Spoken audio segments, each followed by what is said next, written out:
How very strange to be writing you. Am I writing to you from the grave, or the past, or the future? Am I writing as you, or as you would like me to be, or as I really am beneath my own limited understanding? And does it matter? Am I writing in a language I never spoke or understood, which you have created inside both of our minds to bridge the gaps, the failures to connect? Maybe I'm writing as I truly am, as you have freed me by your witness. Or I'm not writing this at all, but simply being used as a vehicle to fulfill your own needs and versions of things.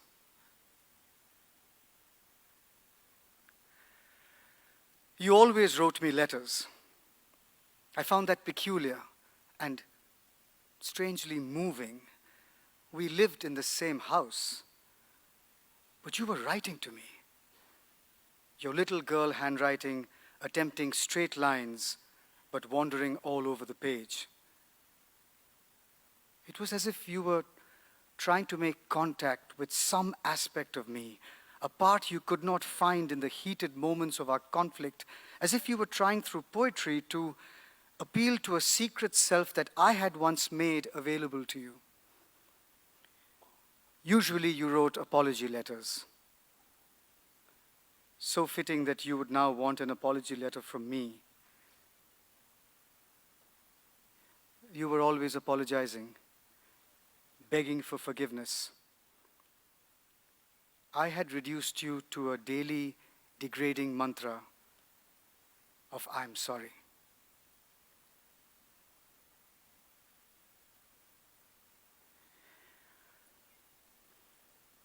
This apology required time. It could not be rushed. Fortunately, I've had practice here, endlessly reliving and rehashing my crimes, mentally reenacting the details. I know you have said that an apology must be thorough and can only be trusted in its veracity and dedication to details. I have done my best. I have followed your very strict guidelines. Recognize what I have done as a crime. Face how deeply my actions and violations have impacted and devastated you. See you as a human being.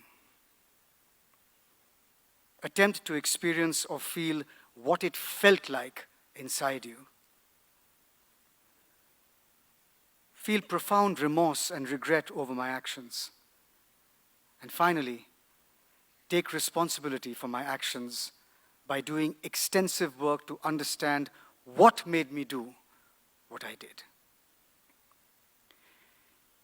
I will need to go back in this letter to locate the roots of my behavior.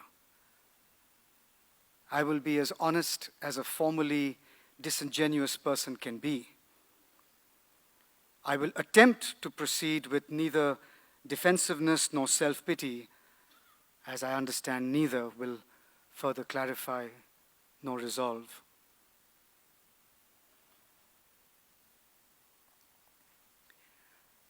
I would find myself in your room at some twilight hour. I only felt alive between the daylight and darkness, in that crepuscular realm where dream and memory are indecipherable. That's how I controlled you. Those aphotic hours where others in the house were lost in sleep and you were in a trance, separated from your body. I would find myself sitting on your bed, was not happening. You desperately wanted it and me to go away. I didn't go away. I never spoke, never uttered a sound.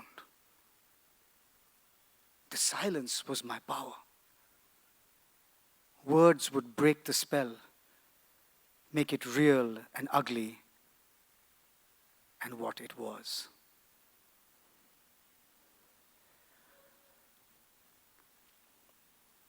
What kind of bastard have I been? What kind of destruction have I wrought? I have lied to myself and you.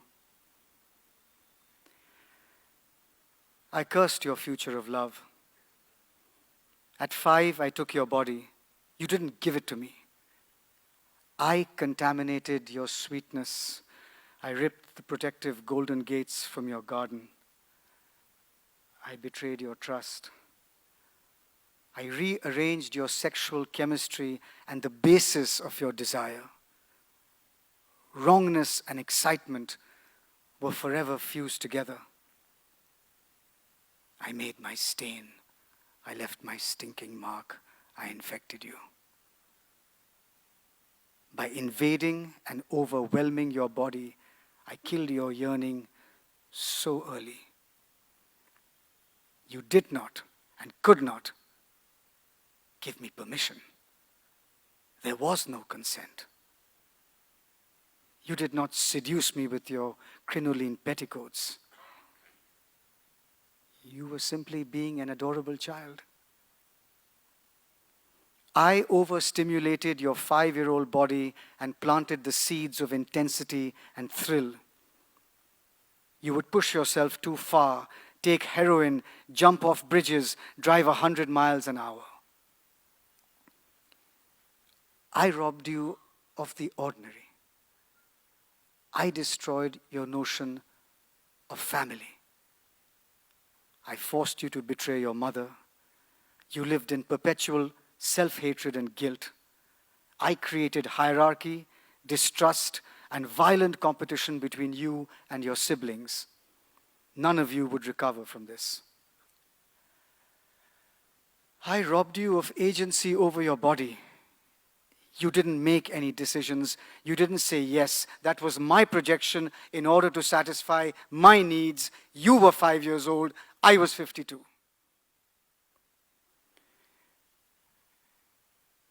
You had no sovereignty. I exploited and abused you.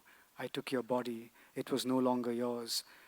It rendered you passive. You compulsively gave it to whoever wanted it because I taught you should. I forced you out of your body, and because you were dislocated and numb, you were unable to protect yourself. I compromised your safety and ability to defend yourself. I made it so that rape became what turned you on. I eviscerated your necessary boundaries so you never knew what was yours and when to say no, or how to say stop. I tore the delicate walls of your vagina and made it vulnerable to disease and infection. Your body didn't and couldn't say yes. This was a convenient lie I told myself. You didn't know it was sex. I took what I needed by convincing myself you needed it too. I exploited your adoration. I forced you into secrecy, to lie to your mother, to develop a dual life. This split you in two. I made you feel like a whore. I made you feel like you were never worthy of legitimate love. I made intimacy claustrophobic. I left my poison in you. I destroyed your memory by making you want to forget everything. This impacted your intelligence and ability to contain facts and take tests. I stole your innocence. I dimmed your life force and made you feel your sexuality was the cause of bad things. I used your being and body to serve myself. I did all this.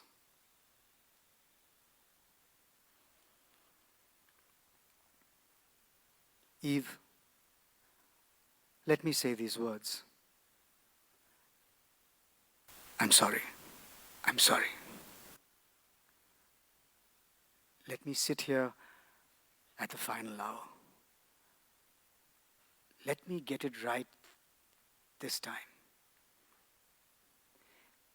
Let me be staggered by your tenderness. Let me risk fragility. Let me be rendered vulnerable. Let me be lost. Let me be still. Let me not occupy or oppress. Let me not conquer or destroy. Let me bathe in the rapture. Let me be the Father. Let me be the Father who mirrors your kind-heartedness back to you. Let me lay no claims. Let me bear witness and not invade. Eve, I free you from the covenant. I revoke the lie. I lift the curse. Old man, be gone.